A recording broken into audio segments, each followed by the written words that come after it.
Sasa si wanatafuta chikizi mahoteli high end hizi deadly hizi zenye budget ukikula tu kidogo kabisa labda 15k hiyo umekunywa kahawa. Lakini najua saa zingine si poa kuongea na mdomo wa umaskini. Lakini hiyo kitu inaweza niuma. Gari inaweza kuuma. Hiyo kutoa hiyo 15,000.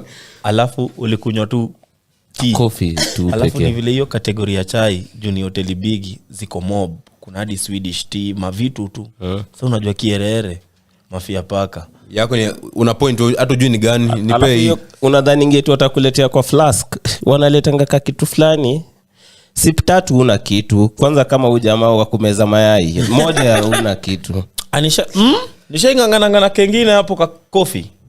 Hiyo siku najua nimekaa na watu wameenda shule, wametembea so ilibidi ni act like I've been there. Uka maintain kuisha. Nilikuwa naguza hivi lips nasikia kuvuta hiyo kahawa. Nasikia kuvuta upige tu kopo tu vizuri. Lakini pia uzuri ilikuwa moto so najifanya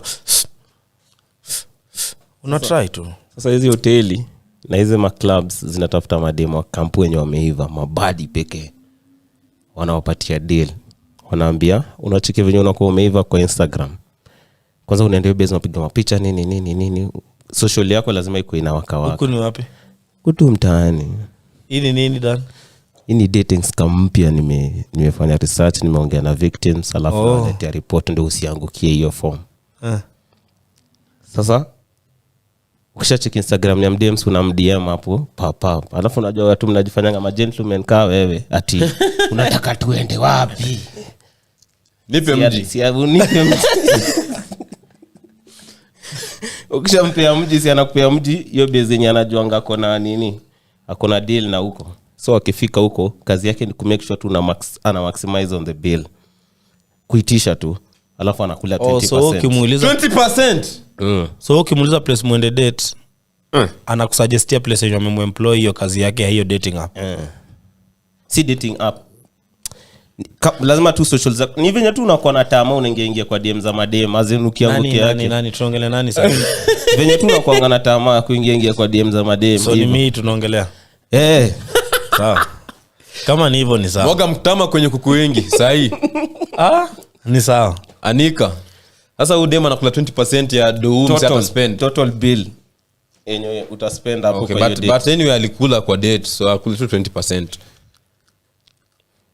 Akula tu hiyo mbao. Hiyo si ni bizfiti. So unadhani eti uko in love hadi mmeenda date kumbe mtu wako job.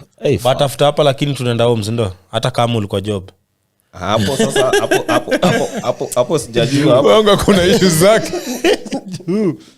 Juu issue yako ni hiyo tu. Usinifanye hivyo, alafu sasa masaa mimi pia kufanya job yangu au nitoke. Jumia yako sina hadi umekula 20%. Niachie hata kako kadogo ka 15. After hapo mnaenda home. Hapo sasa mta agree. Hapo sijui venye kunaenda. Tuna agree nini? Kwani watu wenda date ndio? Si ndio wajuane beta. Inakuanga tu location ya kukutana tuende home pamoja. Ni vile hakuna wewe sema tu ati tuweke base ya kukutana. So ni unajua killer on the loose. So ujaenda tu date tu umeenda tu date. Ni dada yako? Nauliza. Ni dada yako? Ni mama yako? Kama ni hivyo sasa. Wewe umesikia watu wameigeuza biashara. So imagine umeenda lose. Umeenda loss, sorry. Side zote. Okay, lose both sides. Ujapata 15 yako na ameenda na 20 yake. Iwezi. Unafanya tu biashara tu serious. Lakini uko Trevor dates zote zenye umeenda na mtu umeenda naye home. Okay. Unless kani wewe ama Monty. Ama unataka twende? Zi. Tunaweza? Jaribu kukumbuka zangu.